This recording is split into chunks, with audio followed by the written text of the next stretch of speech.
Olá, garotada! E aí, como é que vocês estão? Beleza? Animados? Devem estar, né? Tema 4, tá? Da unidade 5. As qualidades, parâmetros do som. Muito bem. Página 214. Vamos lá? Sobre som. Por que devemos falar sobre som na arte? Porque a música é uma das grandes estruturas da arte. Sem música nós não somos nada. A música é tudo para nós. Só porque, assim como as linguagens das artes visuais e cênicas, a música também tem seu próprio código. Tem as divisões, tem ali a estrutura musical e, claro, a constituição do som. As ondas que criam a luz, ou chamada as ondas eletromagnéticas, que é isso que é a luz. Quem de vocês aí já foi numa boate de luz colorida? Você percebeu que lá dentro as cores mudam. Por quê? Porque as cores que nós vemos aqui no planeta Terra é refração da luz do Sol. A refração da luz do Sol, que é branca, tá? Não é amarelo, como a gente imagina, ela faz com que o céu seja azul, que normalmente as folhas de uma árvore seja verde, que os meus olhos, extremamente sedutores, sejam azuis de noite, quando eu estou dormindo. É porque vocês nunca viram, então, beleza? Muito bem. Só porque as ondas sonoras, diferente das ondas de luz, são eletromagnéticas, as ondas sonoras elas não viajam no vácuo. Então, no espaço sideral, eu não consigo jogar, sendo um vácuo, um som. O som não viaja lá. Uai, mas e como que manda então mensagem para quem está na Lua ou quem está numa nave espacial? A gente manda ondas de rádio, que é diferente, tá? Aí o receptor do rádio entende aquilo, transformando aquilo em som. Totalmente diferente. Ou seja, não há som no vácuo. E é uma das questões que eu coloquei para você. Vamos lá de novo? As cores viajam no espaço, porque são ondas eletromagnéticas, eletricidade. Já o som são ondas sonoras, e precisam de matéria para se mover. Ó só. Vocês ouviram o som. Viajou através do quê? Do oxigênio. Mas também viaja através do hidrogênio, na água. Viaja através do metal. Se eu bater um trilho de, claro, trem de ferro, eu posso ouvir esse barulho a quilômetros de distância. Código de Morse era mais ou menos nessa ideia. É capaz eu fazer um código Morse estando num submarino a 3 km de profundidade. E aí alguém consegue ouvir no navio em cima, desde que esteja com o estetoscópio dentro da água. Quando você estiver na piscina aí na sua casa, você pega duas pedrinhas com o ouvido dentro da água e bate uma pedrinha na outra. Se você bater essas pedrinhas com o ouvido fora da água, você não vai ouvir nada. Mas se você bater lá dentro, você vai ouvir assim, tum, tum, tum, tum, tum. E esse som é ouvido muito longe. Isso é tão interessante que algumas tribos indígenas, como os Tomahawk, como os Apache, só Tomahawk não é um helicóptero. É engraçado que a Força Aérea Americana, as Forças Armadas dos Estados Unidos, ela vai colocar nome nos helicópteros da Força Aérea Americana com tribos indígenas que eles dizimaram. É ironia, não é? Pois é, Tomahawk é um helicóptero americano, mas também era uma tribo extinta dos Estados Unidos. Então os Tomahawks, Poconoken, os Apache, e muitos outros, eles se comunicavam a quilômetros de distância um com o outro, com o ouvido dentro da água e batendo uma pedra na outra. Você acha mesmo que o código Morse é novo? Não. É muito mais antigo do que a gente imagina. Tá? Os tambores lá das tribos africanas, se comunicando com uma tribo distante uma da outra, é uma espécie de código Morse. Beleza? Vamos dar seguimento aqui. Tanto cores como sons podem ser medidos em frequências. Essas frequências vão de infrassons a ultrassons e são medidas em hertz ou H maiúsculo, o Zzinho.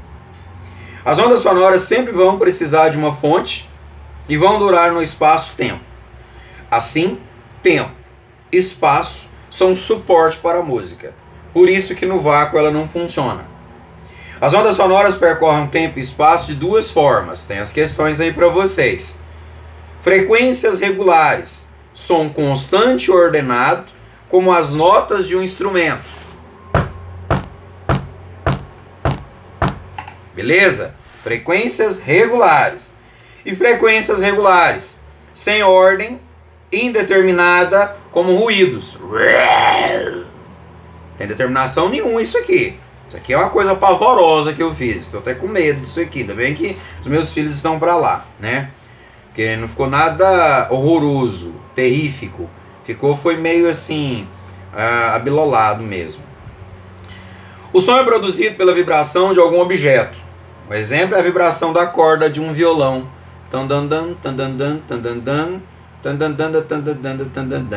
Né? A vibração gera ondas que são transmitidas pelo ar, então por isso aí tem um suporte para que ela possa se movimentar, ou qualquer outro meio de condução, por exemplo um fio elétrico levando o som para o alto-falante. Ao chegar aos nossos ouvidos, as ondas transportam a informação para o cérebro, que por sua vez identifica o som de várias formas, entre as quais como a vibração regular, que tem a altura definida, produzida, por exemplo, por um instrumento musical como violão, flauta, entre outros. Como você consegue identificar a diferença entre o som de uma flauta, de um violão e de uma guitarra? Seu cérebro que muda isso. É o seu cérebro quem faz essa transformação nessas frequências regulares. Algumas doenças auditivas, alguns surdos, o problema dele não é no ouvido, é no cérebro. Por isso que meningite pode causar surdez, porque ela agride o cérebro. O ouvido está perfeito, mas o cérebro, a parte entre o tímpano, né, ou os tímpanos, são dois, um de cada lado, e o cérebro, não funciona. Aí colocam-se um aparelho aqui, e uma espécie de sensor aqui. Esse sensor é para trabalhar essa parte do cérebro que está danificada. Já existem alguns sensores que eles são colocados internamente na cabeça. Você não consegue saber se a pessoa era ou um dia foi surdo, que é a mesma coisa, porque eu estou falando essa bobagem, né? Era e um dia foi, se ele não te falar, porque ele não tem nada de diferente nele. Claro que a maioria dos aparelhos que a gente vê, ele é externo com esse sensor aqui. Beleza? Uma vibração irregular que não tem altura definida, identificada como um chiado, um barulho, por exemplo. O som de um vidro quebrando ou muitas pessoas conversando ao mesmo tempo. Quando eu pedir para vocês, defina frequências regulares. Frequências irregulares, defina para mim, por gentileza, e dê pelo menos 2 exemplos. Frequências regulares, som de violão ou uma campainha tocando, plindão, plindão, ou telefone. Frequências regulares, vidro quebrando, alguma coisa caindo no chão, tá? O barulho de um trovão, tudo isso são frequências irregulares. Os gregos antigos, né, de onde eu sou proveniente, né, todo mundo sabe que eu sou lá de Atenas, né? Esse grego aqui alto, louro, de olho claro. Diziam que os sons de instrumentos como a lira e a flauta eram capazes de provocar a sintonia entre seres humanos e deuses. Por que eles diziam isso? Porque a música era muito harmoniosa. Era uma música muito bacana de se ouvir, tá? Muito gostosa. Trata-se de sons em harmonias, sons regulares, tá? Uma frequência regular. A harmonia na música tem 2 sentidos. Pode ser a junção de 2 ou mais notas musicais simultaneamente tocadas, que produz um acorde, ou a sequência de acordes que são encadeados. Tudo isso é harmonia. Tem que ter sequenciamento e ela tem que ter parâmetro para ser harmonioso. Quando diz assim, aqui na minha casa está em paz e harmonia, é pleonasmo? Não. Sua casa pode estar em paz e desarmônica. Seu pai é torcedor do Vila Nova, você é torcedora do Goiás ou torcedor do Goiás. Mas vocês não brigam. Vocês estão em paz, mas são desarmônicos. Todo mundo aí torce pro Vila Nova. Vocês precisam de tratamento médico. Mentira, brincadeira. Todo mundo torce pro Vila Nova, então vocês estão em paz e em harmonia. Deu para entender mais ou menos como funciona? Bacana. A música pode ser entendida como a intenção de organizar materiais sonoros. Melodia, ritmo, harmonia, ruídos, entre outros materiais sonoros que existem. Então, o que é a música? A intenção de organizar materiais sonoros. Tudo isso é música. Ué, música não é aquela coisa que toca lá no show, não? Não. A música é a intenção de organizar materiais sonoros. Um pássaro cantando é música, tá? O grilo cantando no buraquinho da parede da sua casa à noite, incomodando a dormir, é música. Nossa, aquilo é chato pra caramba. O funk também é, tá? A Marília Mendonça no pé do ouvido o dia inteiro é insuportável. Porque todo mundo tem uma vizinha largada que fica ouvindo essa porcaria o tempo inteiro. Porque se eu ouvir de vez em quando, é bacana. O tempo inteiro, haja coração, viu? Terrível. Ou eu vou trocar o CD da minha vizinha, ou eu vou arrumar um marido para ela, que ninguém suporta mais. Som pode ser grave ou agudo, dependendo da frequência de suas vibrações por segundo. O som de um violino, perdoe-me, desculpe, é agudo. O som de um contrabaixo é grave. Então o som agudo. Dum dum dum, dum dum dum dum, dum dum dum dum. Dum dum dum, dum dum dum dum. É grave. Mas isso tem a ver com a frequência de suas vibrações, tá? Em relação ao som, pode ser medido pelo tempo de sua ressonância e classificado como curto ou longo. Se a ressonância é alta, ele é longo. Se a ressonância é baixa, ele é curto. Ainda temos a intensidade, em relação à qual um som pode ser medido pela amplitude de sua onda, classificada como forte ou fraco.